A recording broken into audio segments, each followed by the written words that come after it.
لبيك اللهم لبيك لبيك لا شريك لك لبيك إن الحمد والنعمة لك والملك لا شريك لك.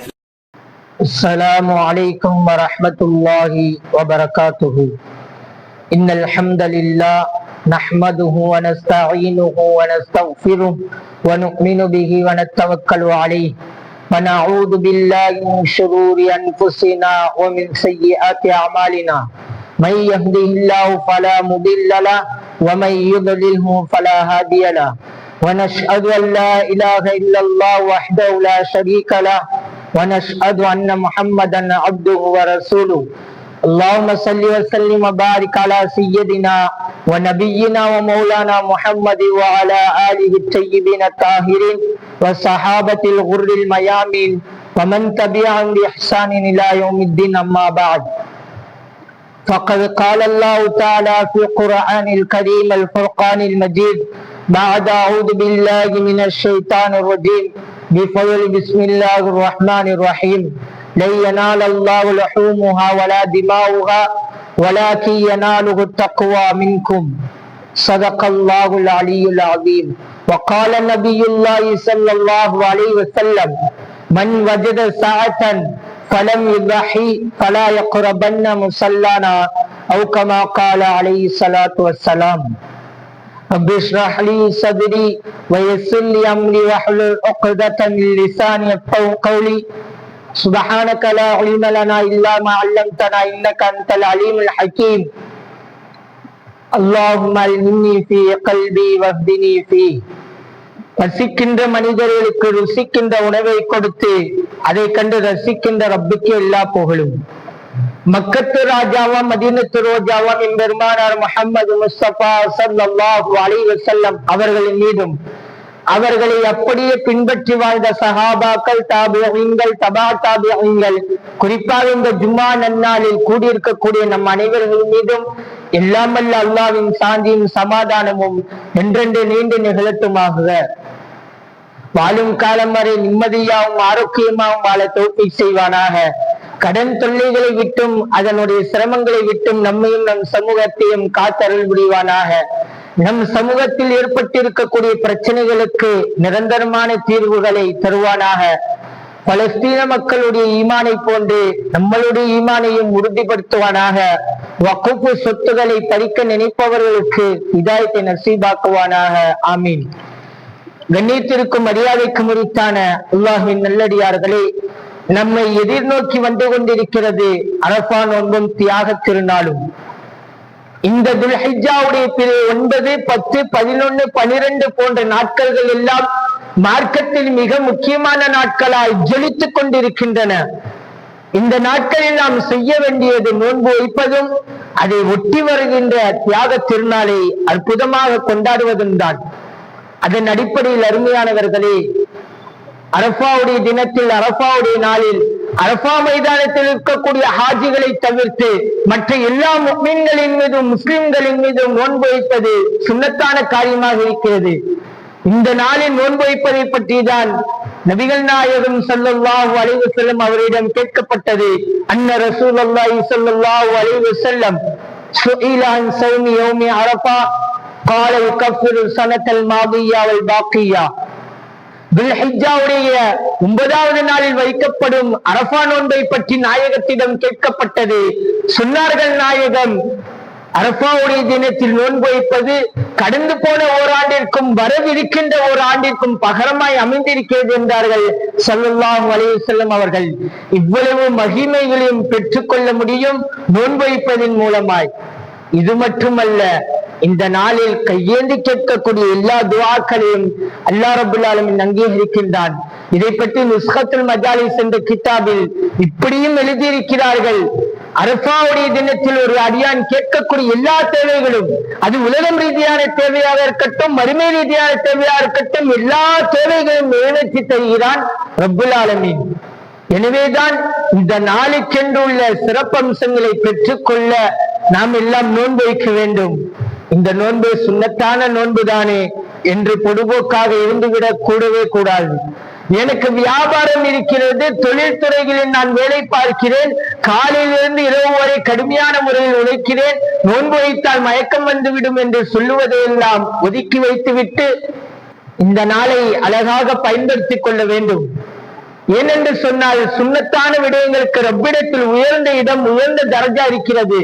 நாளை கியாமத் நாளில் ரப்புல் ஆலமீன் அடியார்களை விசாரிக்கும் பொழுது அடியார்களிடத்தில் ஃபர்துடைய தொழுகைகளில் ஏதாவது குறைகள் இருந்தால் சுன்னத்தான நஃபிலான தொழுகைகளை கொண்டு ஃபர்துடைய தொழுகைகளை நிவர்த்தி செய்வான்.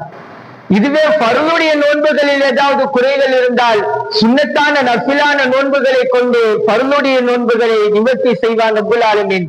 இவ்வளவு சிறப்புகளும் மகிமைகளும் உயர்ந்த இடமும் இருக்கிறது சுன்னத்தான நோன்பிற்கு. எனவே நாமும் நோன்பைப்போம், மற்றவர்களையும் நோன்பைக்க சொல்லுவோம். அல்லாஹ் தௌஃபீக் செய்வானாக. அன்பானவர்களே, அரஃபா நோன்பை அடுத்து தியாக திருநாளை கொண்டாட போகிறோம். இந்த தியாக திருநாளில் யாரெல்லாம் குர்பானி கொடுக்க இருக்கிறார்களோ அவர்கள் எல்லாம் குர்பானியுடைய சட்ட விதிமுறைகளை தெரிந்திருக்க வேண்டும்.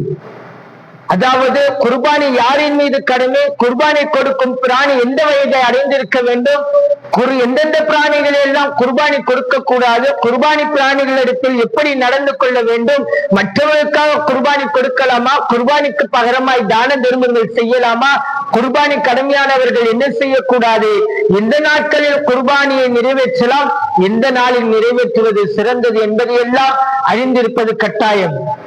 இதன் அடிப்படையில் குர்பானி யாரின் மீது கடமை என்றால் ஜக்காத் யாருக்கெல்லாம் கடமையோ அவர்களுக்கெல்லாம் குர்பானி கடமை. அதாவது தன்னுடைய தேவைகள் போக கடன்கள் போக 87.495 கிராம் ஏறக்குறைய 10 பவுன் தங்கமோ அல்லது 612.465 கிராம் வெள்ளியோ அல்லது வெள்ளியின் மதிப்புள்ள காசு பணங்களோ கையில் இருந்தால் குர்பானி கடமையாகிவிடும். ஜக்காத்தை கொண்டு ஒரு வருடம் முழுக்க கையில் காசு பணம் இருக்க வேண்டும் என்று எந்த ஒரு அவசியமும் கிடையாது. அந்த நாளில் வசதி வாய்ப்புள்ளவராய் ஒருவர் மாறிப்போனால் அவர்கள் மீதும் குர்பானி கடமையாகிவிடும். கடமையாகிவிட்டால் எல்லோரும் சேர்ந்து குர்பானி கொடுக்க வேண்டும். உதாரணம் கூற வேண்டுமா?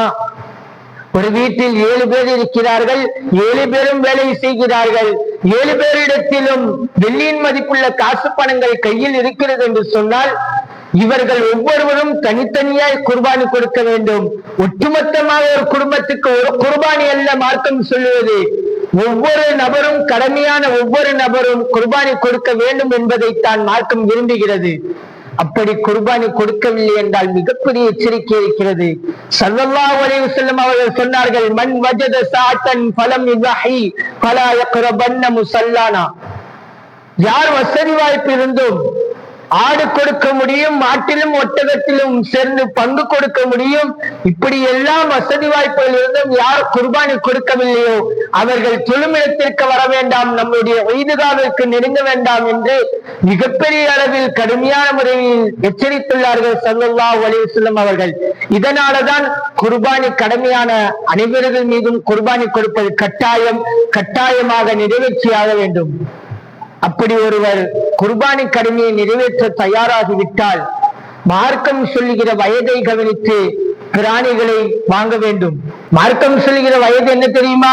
வெள்ளையாடாக இருந்தால் 1 வருடமும், செம்மறியாடாக இருந்தால் 6 மாதம் பூர்த்தியாகி பார்ப்பதற்கு 1 வருடம் குட்டியை போன்றும், இதுவே மாடாக இருந்தால் 2 வருடமும், ஒட்டகமாக இருந்தால் 5 வருடமும் பூர்த்தியாக இருக்க வேண்டும். இந்த வயதுடைய பிராணிகளைத்தான் குர்பானி கொடுக்க முடியும். கண்ணியத்திற்குரியவர்களே, எந்தெந்த பிராணிகளை எல்லாம் குர்பானி கொடுக்க கூடாது என்று ஸல்லல்லாஹு அலைஹி வஸல்லம் அவர்கள் நீண்ட பட்டியலிட்டு சொல்லியுள்ளார்கள். கண் பார்வை இழந்த, ஒற்ற கண் பார்வை மட்டும் தெரிகிற, பிறவியில ஒரு காது மட்டும் இருக்கிற, இது போன்ற ஊனமுற்ற பிராணிகளை எல்லாம் குர்பானி கொடுக்க வேண்டாம். உடலில் ஏதேனும் ஒரு உறுப்பில் 3இல் 1 பங்கு அல்லது அதை விட அதிகமான பங்கு இழந்த பிராணிகளை குர்பானி கொடுக்க வேண்டாம்.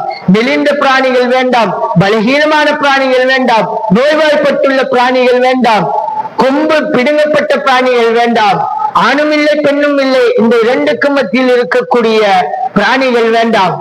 புற்களை மெல்ல முடியாத அளவிற்கு பற்கள் இல்லாத பிராணிகள் வேண்டாம், நாக்கு அறுபட்ட பிராணிகள் வேண்டாம் என்று ஸல்லல்லாஹு அலைஹி வஸல்லம் அவர்கள் நீண்ட பட்டியலிட்டு சொல்லியுள்ளார்கள். இந்த வகையில் உள்ள பிராணிகள் என்பதெல்லாம் பிராணிகளை தேர்வு செய்யும் பொழுது நாம் கவனிக்க வேண்டிய சாரம்சங்களாகும். இதை கவனத்தில் கொண்டு பிராணிகளை வாங்கிவிட்டால் பிராணிகளை சங்கை செய்ய வேண்டும். காரணம், ரப்புல் ஆலமீன் குர்பானியுடைய பிராணிகளை சங்கை செய்யும் முகமாய், கண்ணியப்படுத்தும் முகமாய் அல் குர்ஆனில் 6வது அத்தியாயத்திற்கு பெயரையே அன்ஆம், கால்நடை என்று வைத்திருக்கிறான். ஆகவேதான் குர்பானி கொடுப்பதற்காக வாங்கப்பட்ட பிராணிகளிடம் அன்பாக நடந்து கொள்ள வேண்டும், பாசமாக நடந்து கொள்ள வேண்டும். மேய்க்க செல்லும் போது கஷ்டப்படுத்தி விடக்கூடாது, சிரமப்படுத்தி விடக்கூடாது, எந்த தொந்தரவும் கொடுக்காமல் இருக்க வேண்டும், கண்ணியப்படுத்த வேண்டும் குர்பானியுடைய பிராணிகளை.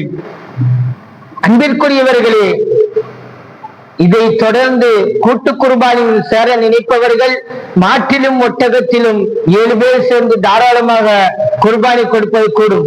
ஆனால் நினைவில் வைக்க வேண்டும், 7 பேருடைய நியத்தும் ஒரே நியத்தாக இருக்க வேண்டும். அல்லாஹ்வை அடைய வேண்டும் என்ற நியத்தில் 7 பேரும் ஒன்று சேர்ந்து இருக்க வேண்டும்.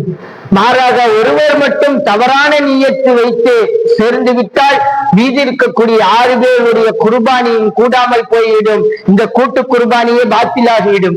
இதை கவனத்தில் கொண்டு கூட்டு குர்பானியில் சேர வேண்டும்.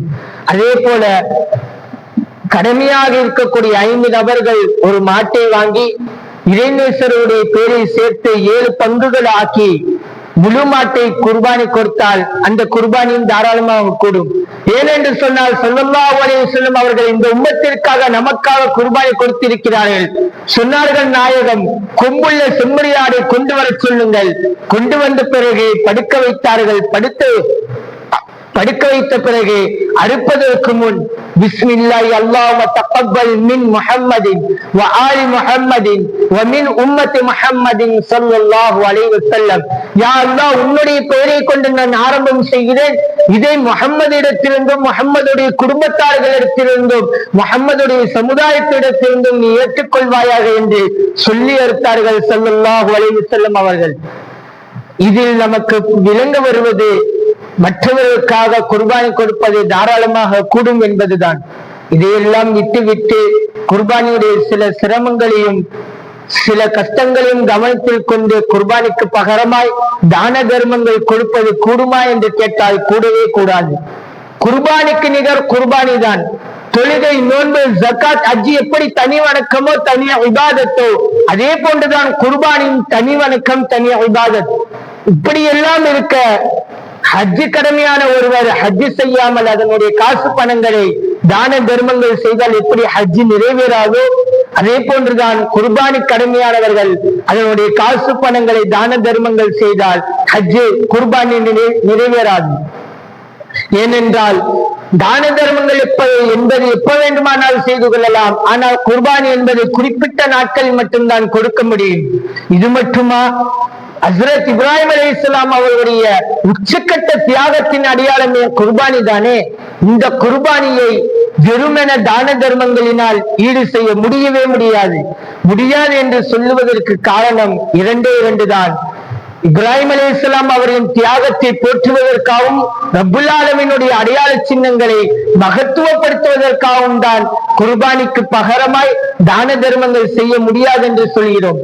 ஏனென்று சொன்னால் குர்பானை கொடுக்கும் பொழுதுதான் நான் முழுமையாக அடிப்படைந்து விட்டேன் என்ற இறையச்சம் வெளிப்படுகிறது.